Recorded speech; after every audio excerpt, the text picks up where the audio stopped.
एक लंबे समय पहले एक गांव में चंद्रैया और शकुंतला नामक पति पत्नी रहते थे। वो दोनों लालची स्वभाव के थे। चंद्रैया बहुत सारे भैंसों को पालते उनका दूध उस गांव वासियों को बेचता था। उस सारे गांव में सिर्फ चंद्रैया दूध बेचता था और वो दूध में बहुत सारा पानी मिलाकर बेचता था। इतना ही नहीं, वो कम से कम उन भैंसों के बच्चों को भी पीने के लिए दूध नहीं बचाता था। एक दिन जब चंद्रैया दूध लेके गांव को बेचने जाता है, चंद्रैया, तुम्हारे दूध में दिन प्रतिदिन पानी की मात्रा ज्यादा हो रहा है। तुम्हारे पास इतने भैंस होने के बावजूद तुम पानी क्यों मिला रहे हो? अगर तुम्हें पसंद है तो मुझसे दूध लो, वरना नहीं। मैं यही दूध किसी और को भी दे सकता हूँ। ऐसे गुस्से से बात करके वहाँ से चला जाता है। उस सारे गांव में सिर्फ चंद्रैया ही दूध बेचने के कारण वो जैसे भी दूध दे, सभी चुपचाप उसी से लेते थे।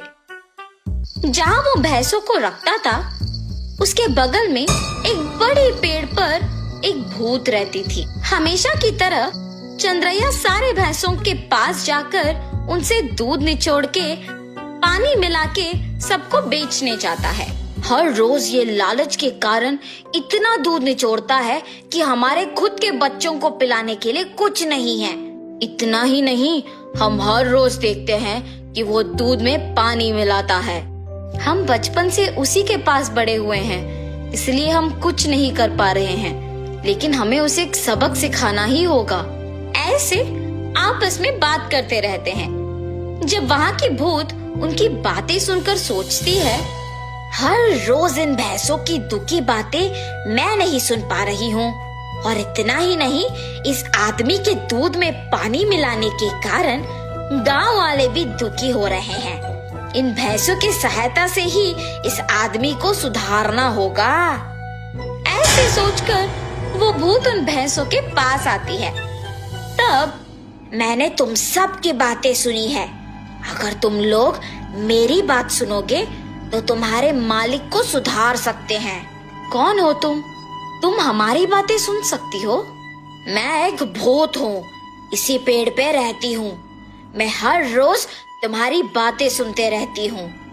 हम तुम्हारी बात सुनेंगे, मगर वादा करो कि तुम हमारे मालिक को कुछ नहीं करोगी, सिर्फ उन्हें एक सबक सिखाओ, बस। ठीक है, तुम्हारे मर्जी के अनुसार उन्हें कुछ नहीं करूंगी। ऐसे कह के हमेशा की तरह चंद्रैया उनसे दूध निचोड़ने जाता है। जब वो निचोड़ने लगता है, तब वो भैंस उसे जोर से लात मारती है। बाप रे शकुंतला, मेरा पीठ टूट गया। ऐसे जोर से चिल्लाने पर शकुंतला अपने पति के पास आती है। अरे रे, क्या हुआ? आप गिर कैसे गए? उस भैंस को आज कुछ हुआ है। जब मैं दूध निचोड़ने गया तो उसने मुझे जोर से लात मारा। आप रुकिए, मैं भी जरा देखूं कि ये भैंस दूध कैसे नहीं देगी। ऐसे कह के शकुंतला उस भैंस से दूध निचोड़ने की कोशिश करती है, और उस भैंस ने शकुंतला को भी उसके पति के ही तरह जोर से लात मारती है। तुरंत उनके बच्चे ही सारे दूध पी जाना देख पति पत्नी कुछ नहीं कर पाते हैं, सिवाय उनको देखना। अरे रे, सारा दूध सिर्फ ये बच्चे पी रहे हैं, कुछ तो कीजिए। आज के लिए हम कुछ नहीं कर सकते हैं, शाम को वापस आएंगे दूध निचोड़ने। ये फैसला करके वहाँ से चले जाते हैं। शाम को जब दोनों वापस दूध निचोड़ने जाते हैं, तो सुबह की ही तरह वो भैंस उन दोनों को लात मारती है। ये देख पति पत्नी दोनों डर के मारे घर चले जाते हैं। ऐसे कुछ दिनों तक भैंस उन्हें दूध निचोड़ने नहीं देती है और सारा दूध सिर्फ अपने बच्चों को पिलाती है। सुनिए, कम से कम हमारे उपयोग के लिए तो दूध निचोड़ के आइए ना। बाप रे, हम अगर इस गांव में भी दूध नहीं दे पा रहे हैं तो भी ठीक है, मैं तो उस भैंसों के पास नहीं जाऊंगा। वहाँ के भैंसों में से एक को कुछ तो हुआ है, इसीलिए हमें दूध निचोड़ने नहीं दे रही है और सिर्फ उसके बच्चों को दूध पिला रही है। उतना चाहिए तो तुम खुद निचोड़ने जाओ।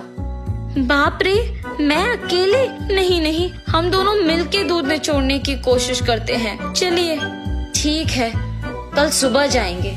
ठीक है जी। भैंसों के पास जाते हैं। शकुंतला, पहले तुम जाओ। ऐसे कहने पर शकुंतला उन भैंसों के पास जाके दूध निचोड़ने की कोशिश करती है। जब वो निचोड़ने की प्रयत्न करती है तो वो भैंस जोर से लात मारती है। बिना दूध दिए अपनी पत्नी को लात मारने के कारण चंद्रैया को गुस्सा आता है और वो एक डंडे से भैंस को मारने लगता है। मेरी पत्नी को दूध निचोड़ने नहीं दोगे तुम? हाँ? ऐसे कहते हुए जोर जोर से मारता है, मगर उस भैंस की जगह चंद्रैया खुद पिटता है और इसी कारण उस भैंस को मारना बंद कर देता है। लेकिन उसके बाद भी उसको और उसकी बीवी को डंडे से मार पड़ते ही रहते हैं। हम आइंदा कभी भी दूध निचोड़ने नहीं आएंगे, हमें मत मारो। अरे हिम्मत है तो ऐसे दिखे बिना नहीं, सामने आके मारो हमें। ऐसे कहने पर वो भैंस अचानक एक भूत के रूप में बदल जाती है। मैं ही तुम लोगों को मार रही थी।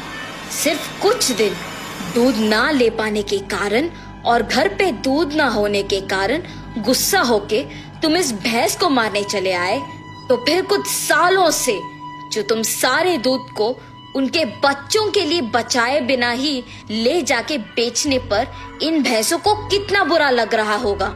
हाँ, आज से अगर कभी भी तुमने दूध में पानी मिलाया या फिर भैंसों के बच्चों के लिए दूध न बचाया तो मैं तुम्हें नहीं छोड़ूंगी। मैं यही रह के तुम पे नजर रखूंगी। हाँ, हमें माफ कर दो, आज से हम ये कभी नहीं दोहराएंगे। ऐसे कहने पर वो भूत वहाँ से गायब हो जाती है। तब से उस भूत के डर से चंद्रैया और शकुंतला भैंसों के बच्चों के लिए कुछ दूध को बचा के बाकी को निचोड़ के उसमें पानी मिलाना बंद करके बेचते हैं। भैंस भी उनके मालिक के सुधारने के पीछे उस भूत के ही हाथ रहने का सच जान के बहुत खुश होते हैं। गांव वाले सारे चंद्रैया को अच्छा गुणवत्ता वाले दूध देते हुए देख खुश होते हैं कि उसमें बदलाव भी आया है।